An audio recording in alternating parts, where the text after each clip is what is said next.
En 2003, Jeff Bezos a prononcé un incroyable TED Talk sur la bulle des startups dans le monde. Et dans son discours, il a parlé des types d'investisseurs et des entrepreneurs qui ont réellement fait de l'argent pendant cette bulle des startups. Et il évoque également l'histoire de l'emblématique ruée vers l'or de la Californie.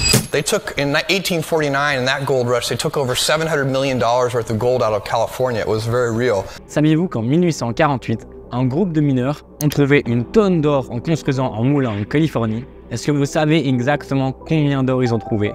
Ils ont trouvé 323 000 kg. Et au moment où leur découverte a été annoncée, des millions de personnes ont débarqué de partout dans le pays et ont inondé la Californie pour en extraire l'or. La nouvelle de l'or en Californie a pris une telle ampleur, les gros titres ont fait la une des journaux, de Californie jusqu'à New York.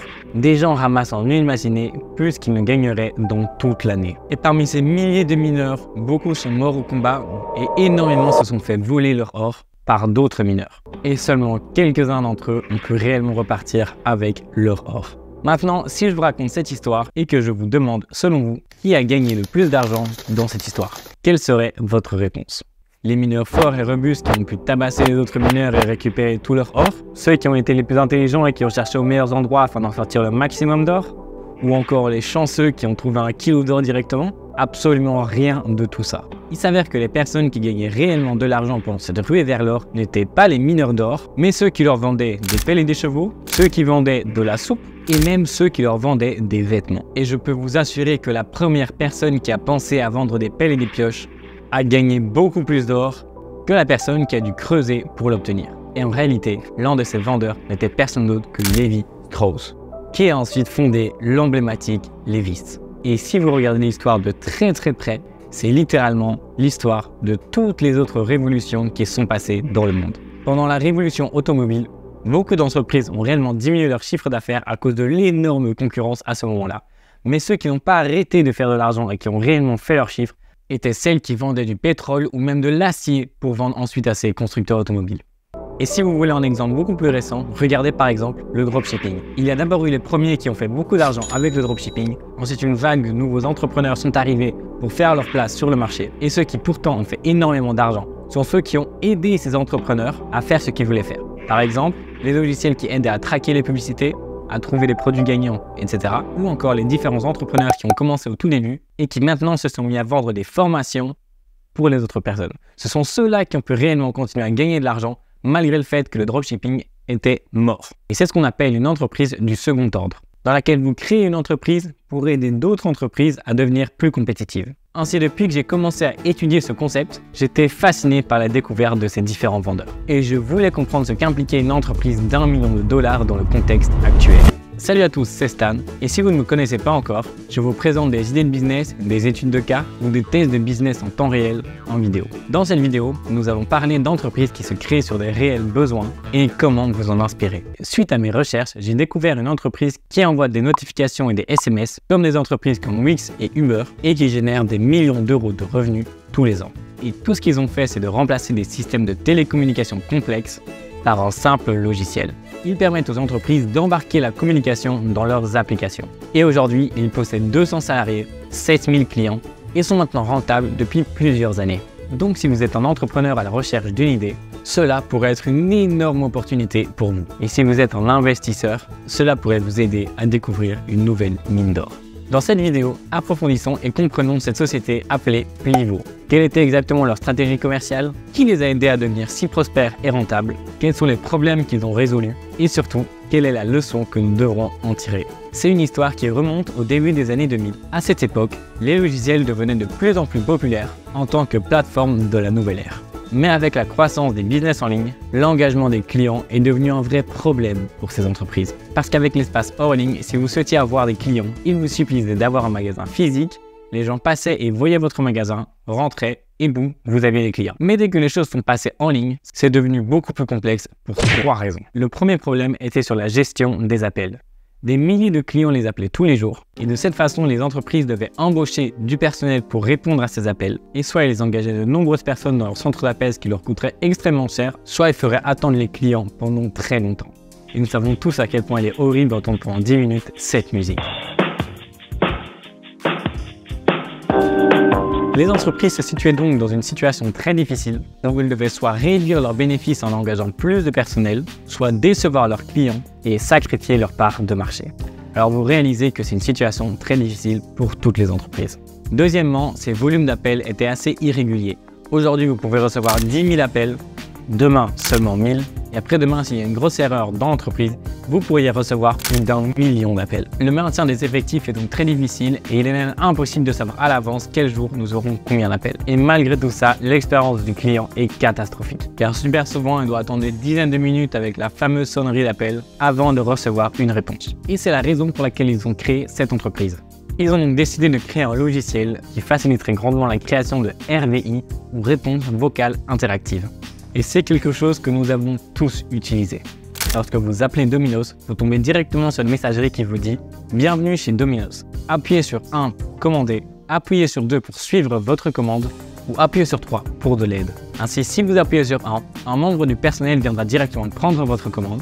Si vous appuyez sur 2, le système reconnaît votre numéro de commande et vous donne instantanément le suivi de celle-ci. Donc fondamentalement, ils ont créé un logiciel qui rendait très simple la création de réponses automatiques. Et cette solution extrêmement simple a résolu 3 problèmes majeurs. Premièrement, elle réduit énormément le temps de réponse des entreprises, car ils n'avaient pas besoin de construire leur propre système, ni de configurer leur propre logiciel. Deuxièmement, cela a énormément réduit les coûts, car les sociétés ont économisé une tonne en main-d'œuvre. Et enfin, les clients pouvaient désormais recevoir de l'aide 24 heures sur 24, 7 jours sur 7, et sans un temps d'attente extrêmement long. Et les entreprises peuvent fournir un service client sans gros budget. Et c'est ainsi que Plivo a obtenu son premier groupe de clients. Ensuite, ils ont repéré un autre problème sur le marché, à savoir le déclin du marketing par mail pour les consommateurs. Aux États-Unis, le taux d'ouverture d'un mail était de 20% et le taux de réponse à celui-ci de seulement 6%, tandis que pour les SMS, le taux d'ouverture était de 98% et le taux de réponse de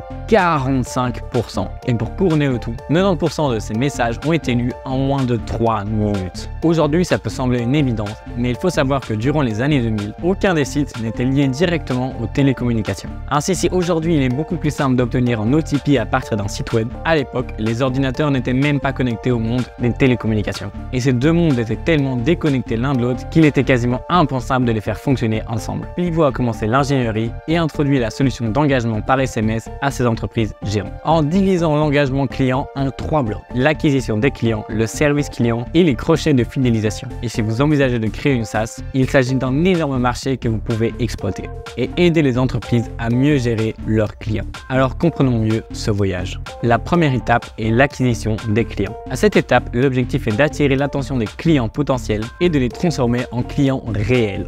Par exemple, lorsque vous vous connectez à une application, les messages OTP vous aident à vous connecter instantanément et à vous inscrire à l'application. De même, lorsque vous vous inscrivez à un cours en ligne, vous recevez un WhatsApp ou un SMS avec vos informations de connexion. Ainsi, la communication devient très efficace. Ensuite, on passe au deuxième niveau d'engagement qui est le service client. Ici, l'objectif est de garder le client satisfait pendant qu'ils interagissent avec votre produit ou votre service. Et le meilleur exemple pour cela, c'est Uber. Imaginez maintenant que vous avez commandé votre meilleur McDo chez Uber et il y a un problème avec la commande. Votre coca s'est déversé dans tout votre sac et ça a même carrément gâché votre meilleur Big Mac. Maintenant, en étant complètement affamé, lorsque vous appelez le client, vous entendez ceci. Comment est-ce que vous vous sentez?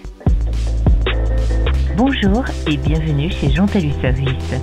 Vous êtes un professionnel? Composez le 1. Pour une demande de devis, composez le 2. C'est quelque chose que les entreprises comme Wix et Uber ne peuvent tout simplement pas se permettre. Parce que si leurs concurrents font un meilleur travail qu'eux, tous leurs clients iront directement chez leurs concurrents. Alors devinez quoi? C'est là que Plivo a trouvé la solution extrêmement simple et super efficace. Tu sais ce qu'ils ont fait? Ils ont étudié des milliers d'appels et de requêtes de ces entreprises alimentaires et ils les ont séparés de telle manière que 99% de ces requêtes pouvaient être résolues sans même appeler le service client. Une fois la commande reçue, si le client souhaite contacter le service client, pourquoi est-ce qu'il le ferait? Lorsque Plivo a analysé toutes les requêtes possibles, ils ont découvert qu'il pouvait y avoir 10 raisons possibles. En partant d'une commande non reçue, à un incident de sécurité, à un problème de déversement, jusqu'à une requête relative au paiement. Et une fois qu'ils exploitent l'une de ces options, disons qu'ils exploitent le problème de déversement, il vous demandera une photo de la situation et en arrière-plan, ils vont venir analyser votre profil client et vérifiera rapidement si vous êtes digne de recevoir le remboursement. Si le système remarque que vous avez commandé de très nombreuses fois pour de grosses commandes et que cette fois-ci pour une commande plus petite, vous dites qu'il y a eu un problème, Uber ne va même pas se poser de questions. On va se dire que vous êtes un client de confiance qui commande régulièrement et va se dire qu'il y a 99% de chances que vous dites la vérité. Et de cette façon, il va directement vous rembourser. Maintenant, imaginez si la même chose devait se produire lors d'un appel. Ça commencerait directement par demander le numéro de commande, poser les questions relatives, aller analyser votre profil client et si tout est bon, seulement il te rembourserait. Ce qui prendrait au moins 10 minutes par client. Et beaucoup plus important, ça nécessiterait forcément un employé humain. C'est triste à dire, mais il coûte vraiment extrêmement cher. L'entreprise préférera donc me rembourser plutôt que de devoir payer les salaires de ces personnes et de devoir payer le loyer où ils effectueront les appels. Est-ce que vous réalisez à quel point cette solution était réellement révolutionnaire? Avec la première version, cela prenait énormément de temps, ça nécessitait un coût de main-d'œuvre extrêmement élevé et en plus l'expérience client était catastrophique, à tel point que la probabilité que le client finissait mécontent était de 99%. Mais avec la deuxième version, celle que Plivo propose, le client a une réponse immédiate à son problème, il repart forcément heureux, il y a une réduction de 99% de coût de main d'œuvre car on ne doit plus payer les salaires, les loyers, etc. Et tout ça se déroule d'une manière extrêmement simple, sans aucun souci et super rapidement. Voilà la valeur que Plivo a apportée à toutes ces entreprises. Et maintenant, ils sont carrément en train de rajouter de l'IA à tout leur système pour qu'ils puissent apprendre des conversations précédentes et ainsi s'améliorer encore davantage. Maintenant, beaucoup d'entre vous doivent sûrement se poser la question, mais si Plivo pourrait le faire, pourquoi est-ce que je ne serais pas capable de reproduire ce procédé et ainsi de devenir un réel concurrent à Plivo? Et c'est là que vous allez comprendre l'énorme différence entre le business sur le B2B, business to business, et le business B2C, business to customer. Comme vous le savez, dans le B2C, il y a énormément de façons de se faire connaître. Les grandes marques ont bien compris cela et en abusent complètement. On peut donc très facilement jouer au jeu de la marque en faisant des publicités, en faisant connaître notre marque, et qui feront qu'un client viendra acheter chez nous et pas chez notre concurrent, uniquement car on est une marque. Prenons l'exemple de Nike, ils ont certainement plein de concurrents qui font des chaussures aussi bien que voire bien meilleures, mais vous irez acheter vos chaussures chez Nike car c'est Nike et vous savez qui est Nike, ce qu'est Nike et ce qu'ils vous offriront. Mais lorsqu'on parle de B2B, la seule chose qui compte est votre capacité à ajouter de la valeur à votre client. Ainsi, si deux entreprises proposaient le même service, le client choisira toujours celle qui a le plus de valeur à lui apporter. Et la valeur pour un business est une combinaison de 3 variables, le produit, le service et le coût. Dans le cas de Plivo, les fondateurs ont créé un écosystème extrêmement puissant qui serait extrêmement compliqué pour d'autres business de répliquer. Et ce système reposait sur 3 piliers, la technologie logicielle, l'infrastructure cloud et le réseau de télécommunications mondial. Alors comprenons cela et vous comprendrez très rapidement comment fonctionne la concurrence dans le B2B. Commençons par le logiciel. Pour faire simple, ils ont construit un logiciel robuste sans échec. Pour faire simple, ils ont créé un logiciel robuste sans bug qui pourrait fonctionner sans échec. Plivo a construit un logiciel tellement performant qu'il était super compliqué à ses concurrents pour le copier. Le deuxième défi, et qui est la barrière à l'entrée pour cette industrie, c'est l'hébergement cloud à l'échelle mondiale. Ça consiste à avoir un énorme groupe d'ordinateurs surpuissants mais qui sont hébergés sur internet et que vous ne devez donc pas disposer directement chez vous. Et de cette façon, vous pouvez y accéder n'importe où et n'importe quand, à condition que vous disposiez d'une connexion à internet. Et le gros problème des infrastructures cloud est que par exemple, si votre infrastructure se situe en France et que vous avez un client qui se situe en Inde, il pourrait y avoir un délai de connexion jusqu'à 2 secondes, le temps que les données circulent de la France à l'Inde et de l'Inde en France. Et un délai de 2 secondes, ça peut vous paraître très court, et en effet, quand il s'agit de messages texte, c'est extrêmement rapide, mais lorsqu'on a un appel, 2 secondes, c'est extrêmement long, et ça peut paraître une éternité pour le client, et ça, les grandes marques ne peuvent pas se le permettre. Alors qu'est-ce qu'ils ont fait? C'est très simple. Ils ont distribué l'hébergement de l'infrastructure sur différents sites de différents pays dans le monde. Par exemple, les Indiens, les Bangladais et les Sri Lankais sont hébergés sur un serveur indien, l'Amérique et le Canada sur un serveur américain, et l'ensemble de l'Europe est hébergé sur des serveurs en Allemagne. Ainsi, l'utilisation intelligente de l'infrastructure cloud est une des clés de la réussite de Plivo. Et ça, c'est franchement extrêmement compliqué à mettre en place pour des gens qui souhaitent se développer et devenir leurs concurrents. Et la dernière barrière à l'entrée, et pas des moindres, est une des plus grandes barrières possibles. Et c'est le réseau des opérateurs en télécommunications dans le monde entier. Maintenant, écoutez ceci très attentivement. Imaginons que vous avez un opérateur téléphonique Orange et que votre livreur, lui, est chez Free. Afin de permettre des appels d'une telle qualité et totalement masqués, Uber devrait signer des accords avec Orange et Free. Maintenant, imaginez-vous que cela doit se faire à grande échelle, comme dans le cas de Uber. Uber travaille dans 72 pays, donc même si l'on ne prend que 2 opérateurs par pays, ça fait 144 opérateurs à aller démarcher.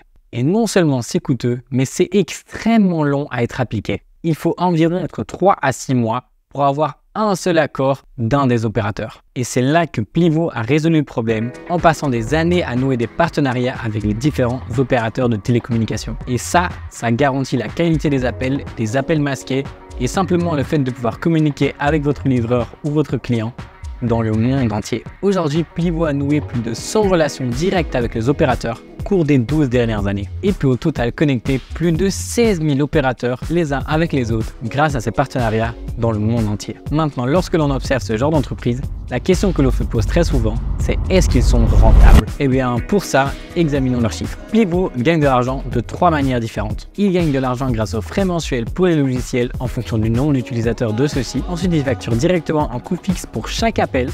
Et enfin, il gagne de l'argent pour la location des numéros qui fournissent ce service aux différentes entreprises. Et grâce à tout ça, ils ont annoncé qu'ils sont rentables depuis 7 années entières, de plusieurs millions tous les ans. Et c'est grâce à tout ça que Plivo est devenu aujourd'hui le roi de l'industrie sous-estimée et cachée de l'engagement client. Et ça nous amène à la partie la plus importante de ces vidéos, à savoir les leçons que l'on peut en tirer. Première leçon. Lorsqu'il y a une ruée vers l'or dans le monde des affaires, même si la plupart des gens essaient de devenir riches en devenant mineurs et en allant chercher l'or, vous devez réaliser qu'il existe des opportunités bien plus lucratives qui est de vendre les pelles à ces mineurs. Dans ce cas, alors que de nombreuses startups cherchent à se lancer et à créer leurs produits, Plivo les aide à l'engagement client de leurs produits ou leurs services. Si vous remarquez qu'il y a un nouveau marché qui est en train de se créer et qui prend de plus en plus d'ampleur, rappelez-vous qu'à chaque fois qu'il y a une révolution politique, économique, environnementale, juridique ou sociale, il y aura toujours de nouveaux besoins. Dans ce cas, lorsque la révolution technologique est arrivée, beaucoup de startups ont voulu passer du hors-ligne au en-ligne. Et c'est là que Plivo s'est démarqué en créant leurs services et en permettant à ces startups de se développer plus facilement. Ils ont ainsi comblé un réel besoin que toutes ces entreprises avaient. C'est tout pour moi aujourd'hui. J'espère que cette vidéo vous aura plu. Si vous avez appris quelque chose au courant de cette vidéo ou que vous aimez ce type de format, n'hésitez pas à me le faire savoir en commentaire, à lâcher votre meilleur pouce bleu et à vous abonner. Venez voir mon Insta si vous avez la moindre question. Et moi je vous dis à mercredi prochain 14h pour la prochaine vidéo. Tchuss!